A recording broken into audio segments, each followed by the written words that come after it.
Alright guys, this is slide 4 in our Imperialism unit, and we've now begun what will become known as the Spanish-American War. And oddly enough, a war between the U.S. and Spain over what was happening in Cuba actually begins in the Philippines, on the other side of the world. So this is truly a worldwide event. The Philippines were another colony of Spain's, and that's where the fighting in this will actually start. This begins when the Assistant Secretary of the Navy, a man you all should know and love, Theodore Roosevelt. Teddy was Assistant Secretary of the Navy. He bypassed the Secretary of the Navy, who was out of the country at the time, and Teddy Roosevelt, Assistant Secretary of the Navy, issues secret orders to Commodore George Dewey.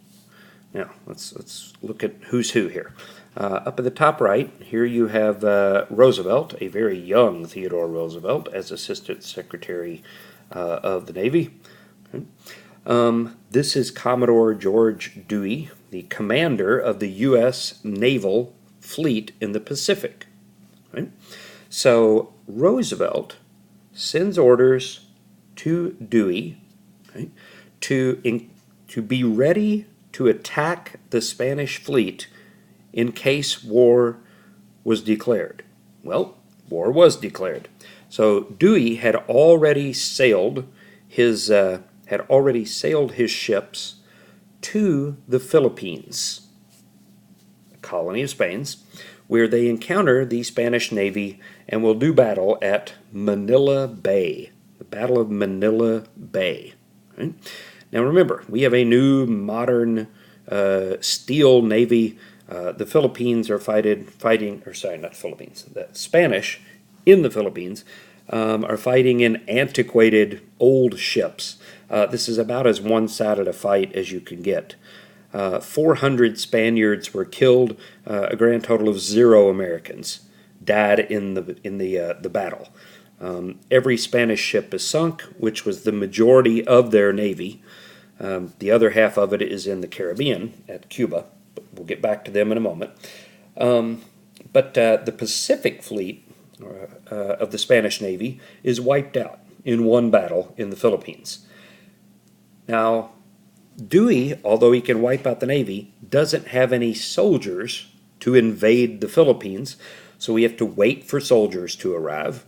And they will. And we will join with the Filipino people who are going to rise up against their Spanish rulers, just like the Cubans did.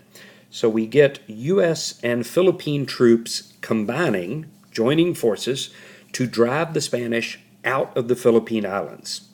The Filipino troops are led by a man named Emilio Aguinaldo. Right? Emilio Aguinaldo, you see his picture in the lower right here, a very young man at the time. Aguinaldo will lead the Filipino troops. They're more just rebels than an army because Spain had controlled them. But they will join the U.S. and together the United States and the Filipinos will drive out the Spanish. Okay? Very quick, very easy battle. This whole thing happens in less than 2 months. We sail to the Philippines, defeat the Spanish Navy, and invade the Philippine Islands and drive the Spanish Army out in less than 2 months. Okay? Now, all of this serves as a reminder that if we are going to do battle and be a power in Asia, we need Hawaii as a military base in the Pacific. Okay? So let's turn our attention back to Hawaii. Okay? Now, if you will recall, when we left our story, President Harrison had put a petition to Congress, to the Senate, a treaty rather, to take over the Hawaiian Islands, to annex Hawaii. President Cleveland comes along and withdraws the petition. Okay? Replacing President Cleveland, though, will be President McKinley. And sorry, these are out of order here. But McKinley is the new president, and he, unlike Cleveland, McKinley is an imperialist. He believes we should be taking over other countries, and he's got a Spanish-American war on his hands here. So he believes we need to take over Hawaii. We need it for, among other things, a military base. Okay? So he puts forth to Queen Liliuokalani, there's her great name again, what comes to be known as the Bayonet Constitution. Now, a bayonet, for those of you who don't know, it's the little knife that you attach to the end of your rifle. So when you're out of bullets, you can use it as a spear, and stab people with it. The Bayonet Constitution was signed by Queen Liliuokalani to hand over control of the Hawaiian Islands to the United States. Right? Several battleships show up in Hawaii and drop anchor right off the coast of the capital city there. Here at the bottom of the page, you see the Imperial Palace in Hawaii. Battleships drop anchor, spin their guns around, and aim them right at the palace. Government officials come ashore with army soldiers and present Queen Liliuokalani with this constitution to hand over control of the Hawaiian Islands to the United States. It gets the nickname the Bayonet Constitution because it was literally signed at gunpoint, at knife point. They told the Queen, look, you can either sign this and we take over control of your islands, or we send our army in, we take over control of your islands and kill all of your people.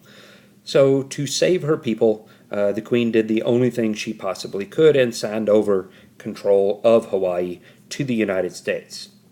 This begins the first step in what's called annexation. We annexed the Hawaiian Islands. It's the first step toward them becoming a state. First they're annexed. Eventually the Hawaiian people will be given full U.S. citizenship. Hawaii becomes a territory of the United States. And eventually it will become, not for another 50 years or so, but eventually it will become our 50th state. Right? So that finishes the story of Hawaii, but we're just in the middle of the Spanish-American War. So we'll finish the war in our next slide.